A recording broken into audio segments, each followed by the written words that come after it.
जी, अस्सलाम वालेकुम। अच्छा जी, ये आपका प्रोजेक्ट है। इसमें सबसे पहले तो जिन चीज़ों को आपको समझने की ज़रूरत है, वो है इस प्रोजेक्ट की कॉन्फ़िगरेशन। आपका जो प्रोजेक्ट है, उसमें है डिफरेंट यूज़र्स हैं, जैसे एडमिन है और एक जो सिंपल यूज़र है, वो है, ठीक है? अब इस तरह के प्रोजेक्ट के लिए जो डेटाबेस है, वो बेसिकली जो यूज़ होती है, वो MySQL डेटाबेस ही यूज़ होती है। इसका मैं आपको थोड़ा-सा आइडिया दे देता हूँ। एंड्रॉयड में जो डेटाबेसेस यूज़ होती हैं वो मोस्टली 2-3 तरह की जो है वो नॉर्मली यूज़ होती हैं ज़्यादातर। एक है एसक्यूलाइट डेटाबेस और दूसरी जो डेटाबेस है वो है MySQL। अ, मैं नोटपैड ओपन कर लेता हूँ, इस तरह आसानी रहेगी आपके लिए।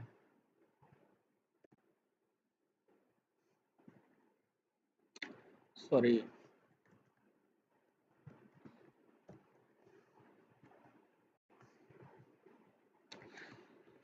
एक होती है जी एसक्यूलाइट, एक है माई एसक्यूएल, एक है जो फायरबेस। हर डेटाबेस के अपने फ़ायदे भी हैं, प्रोज भी हैं एंड कॉन्स भी हैं, ठीक है? एंड हर डेटाबेस का अपना यूसेज है। सबसे पहले तो एसक्यूलाइट डेटाबेस का मैं आपको बता देता हूँ। ये डेटाबेस यूज़ होती है यानी कि मतलब मोबाइल के अंदर जो है ये क्रिएट होती है। लेट्स से कि आपने अगर डेटाबेस का सब्जेक्ट पढ़ा होगा तो आपको उसमें आइडिया होगा कि जो डेटाबेस है उसके लिए हम ज़ैम्प सर्वर यूज़ करते हैं, उसके अंदर डेटाबेस जो है वो क्रिएट करते हैं, ठीक है? सॉरी, ठीक है, ऐसे जैसे ये ज़ैम्प सर्वर है। और दूसरा जो है वो होता है माइक्रोसॉफ्ट एसक्यूएल सर्वर, उसमें हम डेटाबेस क्रिएट करते हैं। लेकिन जो एसक्यूलाइट डेटाबेस होती है बेसिकली ये होती है यूज़ सॉरी ये इन ज़ैम्प सर्वर या माइक्रोसॉफ्ट एसक्यूएल सर्वर में क्रिएट नहीं होती। इसको हम प्रोग्रामेटिकली क्रिएट करते हैं और अपने प्रोग्राम के अंदर, ठीक है? और जब हम उस प्रोग्राम को अपने मोबाइल के ऊपर या एमुलेटर के ऊपर रन करते हैं, तो वो प्रोग्राम एग्ज़ीक्यूट होता है आपके मोबाइल के अंदर जाके। तो वो डेटाबेस क्रिएट होती है आपके मोबाइल के अंदर और वो डेटाबेस शेयर्ड नहीं होती। मतलब लेट्स से कि आप एडमिन हैं एक एप्लीकेशन के, ठीक है? और आपने एसक्यूलाइट डेटाबेस यूज़ की है और उसमें जो है जब वो डेटाबेस क्रिएट हुई तो आपके एडमिन के सेल के अंदर हुई और जो यूज़र का सेल है उसके अंदर डेटाबेस क्रिएट नहीं हुई। जब यूज़र भी इस प्रोग्राम को अपने जो है वो सेल के ऊपर रन करेगा तो यूज़र के अंदर जो मोबाइल के अंदर जो डेटाबेस क्रिएट होगी वो एक यही है डेटाबेस, लेकिन जो है उसके मोबाइल के अंदर एक न्यू डेटाबेस जो है वो क्रिएट होगी। अब बेसिकली हो गया ये कि एक यूज़र हो गया, एक एडमिन हो गया। अब एडमिन के पास मोबाइल में अपनी डेटाबेस है और यूज़र के पास अपनी डेटाबेस है। तो इससे क्या हुआ कि वो उन दोनों डेटाबेस के अंदर जो भी डाटा है, जो रिकॉर्ड्स हैं, वो दोनों आपस में शेयर्ड नहीं है, ठीक है? और इसलिए ये डेटाबेस जो है डिफरेंट जब जहाँ पे डिफरेंट यूज़र टाइप्स होती हैं हमारे पास, ठीक है? या इस तरह की चीज़ें होती हैं या फिर हमें ऑनलाइन जो है मतलब एप्लीकेशन हमारी इंटरनेट के साथ कनेक्टेड होती है, तो डाटा हम जो है कहीं भी बैठे किसी भी जगह पे जो है वो एक्सेस कर सकते हैं, तो ऐसा नहीं होता इसमें। ये एक इंडिविजुअली एक-एक मोबाइल के ऊपर अपनी-अपनी डाटा मतलब रिकॉर्ड सेव होते हैं एंड वो शेयर्ड फॉर्म में नहीं होते हमारे पास। ठीक है जी। इसके बाद आ जाती है माई डेटाबेस। माई डेटाबेस जो है वो बेसिकली क्रिएट होती है आपके पीसी के अंदर, ठीक है? जैसे ये इवेंट्स है या ये कुरियर है। ठीक है, तो ये डेटाबेस यहाँ पे क्रिएट हुई हुई है, और यहाँ पे क्रिएट होने के बाद ये कनेक्टेड है आपके मोबाइल के अंदर जो एप्लीकेशन चल रही है उसके साथ। ठीक है, कैसे कनेक्टेड है, और ये चीज़ें मैं आपको बता देता हूँ बाद में। अब लेट से कि अब मेरे पास चाहे 20 मोबाइल्स हैं। ठीक है, तो 20 मोबाइल्स इस डेटाबेस के साथ कनेक्टेड होंगे। वो 20 के 20 मोबाइल्स एक ही डेटाबेस के साथ क्योंकि कनेक्टेड हैं, तो आपस में डाटा कम्युनिकेशन, डाटा शेयरिंग और ये हर तरह की चीज़ें कर सकते हैं, जिन जिन चीज़ों की उन्हें इजाज़त है, या जिन जिन चीज़ों का हमने प्रोग्रामेटिकली उन्हें अलाउ किया है। ये मैं आपको थोड़ा पेंट में इसकी एक्सप्लेन कर देता हूँ।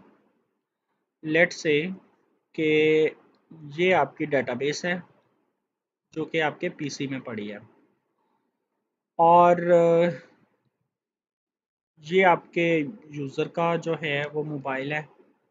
ये आपके जो है एडमिन उसका मोबाइल है। ये कोई और यूज़र है उसका मोबाइल है। ये कोई और यूज़र है उसका मोबाइल है।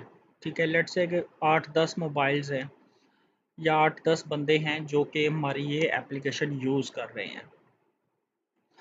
अब होगा क्या कि होगा ये कि डीबी ये हमारी है। ठीक है, एंड ओके, और ये मोबाइल इस डेटाबेस के साथ कनेक्टेड है। सेम इसी तरह ये भी, ये भी, एंड ये भी, एंड ये भी। लेट्स से कि ये इसमें एडमिन है। बाकी जितने भी मोबाइल्स हैं ये सारे यूज़र्स हैं, या कोई और यूज़र टाइप के हैं। अब होगा क्या, लेट्स से कि एडमिन ने कोई डाटा ऐड किया है इसमें, यानी कि कोई कह लें कि उसने कोई इवेंट ऐड किया है, या कोई भी उसने जो है चीज़ इसमें क्रिएट की है जो कि जाके डेटाबेस में सेव हुई है। लेट्स से कि ए, बी और सी, ये एक डाटा एडमिन ने सेव किया है डेटाबेस के अंदर। अब ये जो डाटा है, ये डाटा इन सब मोबाइल्स के लिए असेसेबल होगा। क्यों? क्योंकि ये सारे मोबाइल्स इस डेटाबेस के साथ कनेक्टेड हैं जो कि आपके पीसी के अंदर पड़ी है। सो बेसिकली ये था मतलब थोड़ा इस चीज़ का ओवरव्यू कि MySQL डेटाबेस जो है वो हम क्यों यूज़ करते हैं, या वो मतलब किस तरह से वर्क कर रही होती है।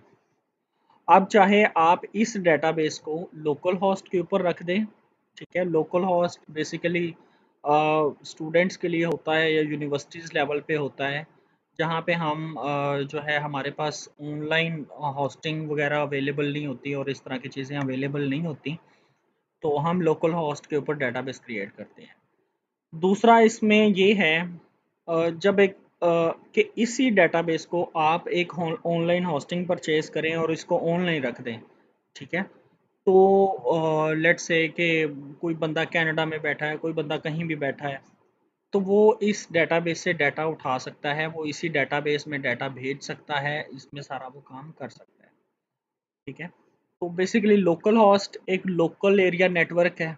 ठीक है, एक छोटा नेटवर्क जिसमें आपके पास जस्ट कह लें कि 2-4 लोग होंगे जो कि उसमें वर्क कर रहे होंगे। ठीक है, यूज़ और जो अगर आप बड़े लेवल पे जब जाते हैं, ठीक है, तो उस वक़्त हम इस डेटाबेस को होस्ट कर देते हैं कि बाकी सारे लोग भी इसके साथ कनेक्टेड हो जाएँ या अटैच हो जाएँ। सेम ऐसे ही जैसे कि हम फेसबुक पे देखते हैं कि हम कोई पोस्ट कर रहे होते हैं। ठीक है, तो वो पोस्ट हमारे जो कनाडा में लेट्स से कि कोई बंदा बैठा है तो उसको भी नज़र आ रही होती है। तो बेसिकली वो डेटाबेस होस्ट हुई हुई है फेसबुक की, उन्होंने अपनी होस्टिंग जो है वो रखी हुई है। ठीक है, वहाँ पे रखी हुई है। तो वो जो है मतलब हम उस डाटा को कहीं भी बैठ के देख सकते हैं। ठीक है जी, ये था इसका ओवरव्यू। और थोड़ा और मैं फायरबेस के बारे में भी एक्सप्लेन कर देता हूँ। फायरबेस बेसिकली यूज़ होती है मोस्टली चैटिंग एप्लीकेशंस के लिए और नोटिफिकेशन सर्विस के लिए। ठीक है, ये इन दो चीज़ों के लिए यूज़ होती है मोस्टली। कई लोग इसको मतलब जिस तरह का हमारा प्रोजेक्ट है इसके लिए भी यूज़ करते हैं, बट उसके लिए ये एक अच्छी प्रैक्टिस नहीं समझी जाती, क्योंकि ये एक नो एसक्यूएल डेटाबेस है। आपने डेटाबेस के सब्जेक्ट में पढ़ा होगा कि कुछ क्वेरीज होती हैं, इंसर्ट की, अपडेट की, डिलीट की, इस तरह की क्वेरीज होती हैं। ठीक है, तो लेकिन ये डेटाबेस है फायरबेस, इसमें ये क्वेरीज हम नहीं राइट करते। इसमें एक प्रोग्रामेटिकली ही हमें डाटा इंसर्ट करना है तो प्रोग्रामेटिकली करना है, और इस तरह से ये सारी चीज़ें हमने करनी है। ठीक है, तो ये नो एसक्यूएल डेटाबेस है। और इसका कौन जो है वो ये है कि कॉम्प्लेक्स जब चीज़ें आती हैं, लेट्स से कि हमें एक ही बार में 5-6 जगह से डाटा चाहिए होता है, ठीक है, 5-6 टेबल से डाटा चाहिए होता है, तो उस सिनेरियो में फायरबेस जो है वो बहुत कॉम्प्लेक्स हो जाती है, और वो इस तरह के प्रोजेक्ट्स के लिए वर्क या रिलायबल नहीं रहती। ठीक है जी, ये डेटाबेस के बारे में मैंने आपको बता दिया है। इसके बाद आ जाएं, हम बेसिकली एंड्रॉयड एप्लीकेशन यूज़ कर रहे हैं। हमारी डेटाबेस जो है वो माई एसक्यूएल है, एप्लीकेशन हम एंड्रॉयड यूज़ कर रहे हैं। ठीक है, एंड अब सवाल ये है, क्वेश्चन ये है कि एंड्रॉयड जो है मोबाइल में जो आपकी एप्लीकेशन है वो कैसे कनेक्ट होती है और कैसे डाटा भेजती है या रिसीव करती है इस डेटाबेस से।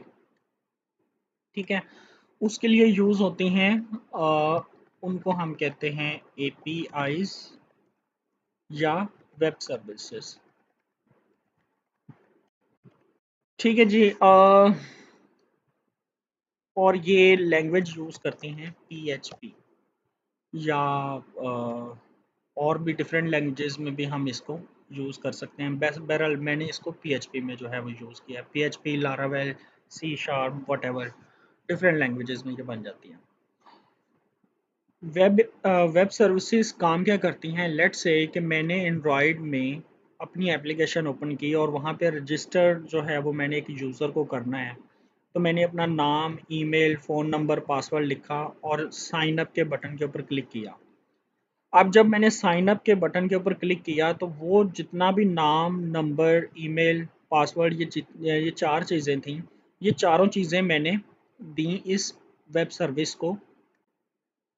अब इस वेब सर्विस ने क्या किया, इस वेब सर्विस ने उन चारों चीज़ों को उठाया और डेटाबेस के एक क्वेरी लगाई और उन चारों चीज़ों को डेटाबेस में इंसर्ट कर दिया। ठीक है, ये है इस वेब सर्विस का काम। और लेट्स से कि मैंने कोई डाटा गेट करना है, ठीक है, तो मैंने एक वेब सर्विस कॉल की या एक एपीआई कॉल की जो मैंने खुद क्रिएट की हुई है, और उस कॉल के ज़रिए मैंने जितना भी वो एक सिलेक्ट की क्वेरी लगाई और जो भी डाटा मुझे चाहिए वो मैंने उठा लिया। अब इसमें दो चीज़ें और भी हैं। पहली चीज़ कि एंड्रॉयड मोबाइल इस वेब सर्विस के साथ कैसे कनेक्ट करता है। ठीक है, एंड्रॉयड मोबाइल बेसिकली आपका करंटली एक यूआरएल के ज़रिए कनेक्ट करता है। लेट्स से कि अगर आप एप्लीकेशन में जाएं, कोई भी एप्लीकेशन हो सकती है, आपने लाजमी नहीं है कि जी ये इस वक्त इवेंट लॉग का प्रोजेक्ट ओपन है तो जी ये इवेंट लॉग में ही यही चीज़ है, नहीं, हर प्रोजेक्ट में जहाँ पे भी हम ये स्ट्रक्चर यूज़ कर रहे होते हैं वहाँ पे ये चीज़ यूज़ होती है। यहाँ पे कांस्टेंट की एक क्लास मैंने बनाई है और इसमें कुछ पाथ मैंने जो है वो दिए हैं। यूआरएल का ये पाथ है http://192.168.43.29, ये मेरा आईपी है जो इस वक्त चल रहा है। ठीक है, और इसके बाद है इवेंट्स, और इसके बाद एक फॉरवर्ड स्लैश है। ठीक है, अब इसका मैं आपको समझाता हूँ कि ये बेसिकली यूआरएल क्या वर्क कर रहा है और कैसे वर्क कर रहा है। सबसे पहले तो ये कि जब हम जैम्प सर्वर स्टार्ट करते हैं, ठीक है, तो जैम्प सर्वर जब ये इसकी तीनों सर्विसेज स्टार्ट हो जाती हैं, अपाचे, माई एसक्यूएल और फाइल सेला, तो आप सी ड्राइव में जाएं और सी ड्राइव में जाने के बाद जैम्प के फोल्डर में और एच टी डॉक्स के फोल्डर में, ठीक है, आप यहाँ तक पहुँच आते हैं। कैसे कि लेट्स से कि मैं कमांड प्रॉम्प्ट ओपन करता हूँ और IP कॉन्फ़िग लिखता हूँ, IPCONFIG, ठीक है। तो यहाँ पे वो मेरा IP एड्रेस बता रहा है 192.168.43.29। जैसे ही मैंने ये IP एड्रेस लिखा, ठीक है, तो ये इस डायरेक्टरी में पहुंच गया यहाँ तक, ठीक है। बेसिकली ये आपका एक URL जो है वो बन गया है और लोकल होस्ट ने इस फोल्डर को htdocs वाले फोल्डर को एक ऐसा फोल्डर बना दिया है जिसको हम प्रोग्रामेटिकली असेस कर सकते हैं, ठीक है, या एक URL के थ्रू असेस कर सकते हैं। इसके बाद मैंने यहाँ पे लिखा /events, ठीक है। तो जी /events के लिखने के बाद मैं इस फोल्डर में चला गया और इसके अंदर डिफरेंट मेरे पास फाइल्स पड़ी हैं जो कि PHP की वेब सर्विसेज है, ठीक है। अब मैं यहाँ पे जिस भी फाइल को मैंने उठाना है, लेट्स से कि मैं कहता हूँ connect.php के डेटाबेस के साथ कनेक्ट कर दो, ठीक है, तो ये ऑटोमेटेड उसने उस फाइल को उठा लिया। लेट्स से कि कोई भी हम फाइल लिखते हैं तो वो बताएगा ये URL फाउंड नहीं है, और अगर हम सही फाइल लिखेंगे जो कि वहाँ पे मौजूद है तो वो उसको उठा लेगा, ठीक है जी। ये है बेसिकली इसका स्ट्रक्चर कि कैसे कनेक्ट हुआ है आपका जो है एंड्रॉयड मोबाइल इस वेब सर्विस के साथ।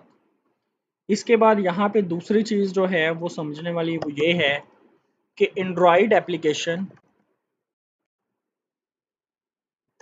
जब वेब सर्विसेज के ज़रिए कम्युनिकेट करती है डेटाबेस के साथ, तो डाटा भेजती भी जेसन फॉर्मेट में है और रिसीव भी जेसन फॉर्मेट में ही करती है, ठीक है। जेसन फॉर्मेट क्या है ये मैं आपको बता देता हूँ। लेट्स से कि मैं कहता हूँ जी गेट ऑल EVENTS,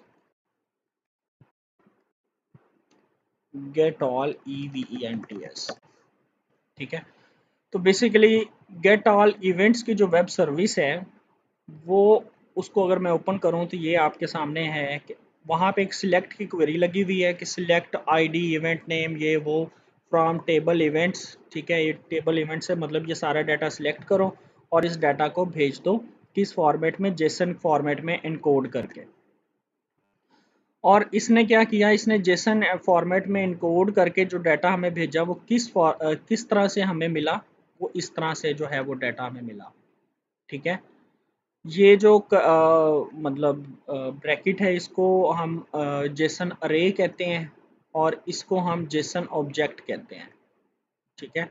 और यानी कि इसके अंदर जो भी होंगे वो जेसन ऑब्जेक्ट्स काउंट होंगे और इसके अंदर जो भी होंगे वो जेसन अरे काउंट होंगे, ठीक है। और ये चीज़ें हमें इस तरह से डाटा मिला। आगे हमने इस तरह से एंड्रॉयड में डाटा को गेट कर लिया और जहाँ जहाँ पे हमें जो जो डाटा चाहिए था वो हमने उसे शो करवा दिया, ठीक है जी। ये है इसका पूरे की आपकी एक्सप्लेनेशन कि बेसिकली ये क्या चीज़ है। नेक्स्ट वीडियो में मैं आपको एक्सप्लेन कर दूंगा कि इसको आपने प्रॉपरली कॉन्फ़िगर कैसे करना है, ठीक है जी। थैंक यू, अल्लाह हाफिज़।